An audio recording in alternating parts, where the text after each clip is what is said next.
Hello and welcome back to Chance Myanmar. Today we are going to be looking at mastering the telephone. Telephone skills are one of the most daunting things that you will have to do. I remember as a kid, I was afraid of having a conversation on the phone. So, as a learner of English, I know that making and receiving telephone calls is going to be quite scary. Let's try and break that barrier today. So why do we have more difficulty on the telephone? Well, it's simple.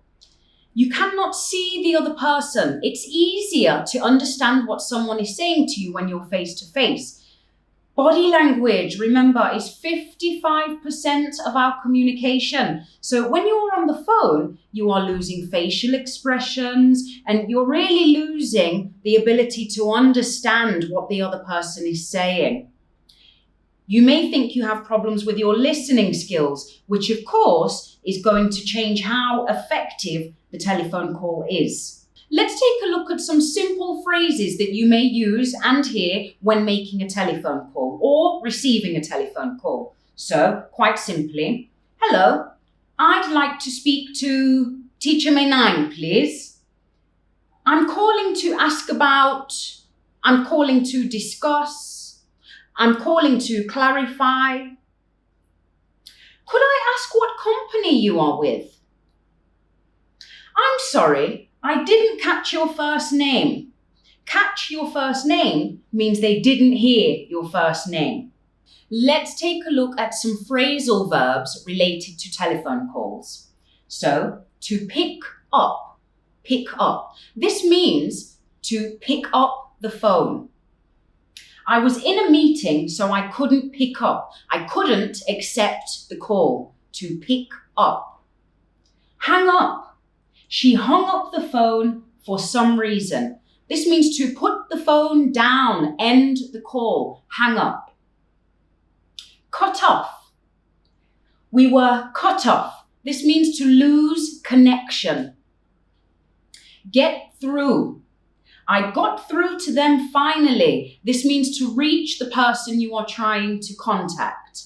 To break up. This is like losing connection, but not quite. I am having trouble hearing you. The is breaking up. Next, to get off. I just got off the phone with the client. This means you have finished the call. You got off the call. To speak up.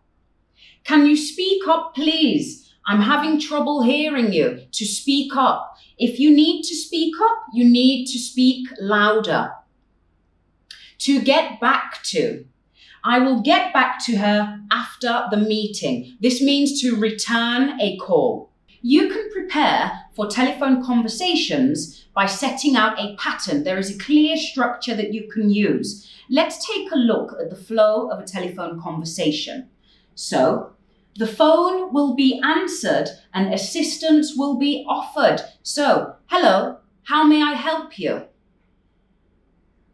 The caller will then make a request.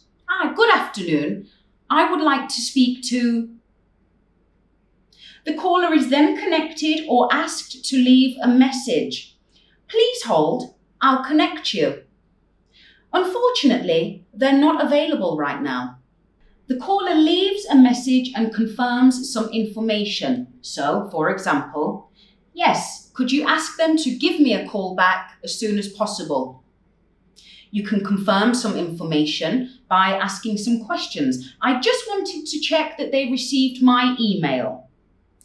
And finally, the phone call will end. Well done, you survived another business English class. Before you leave, I want to give you some tips to take away. So let's have a look. Number 1, you need to speak slowly and clearly. Not too slowly, but just make sure that you are understood. Next, you need to think about your pronunciation. I know that students in Myanmar struggle with their final consonant sounds. So you need to prepare for the call and make sure that you are trying to pronounce words properly.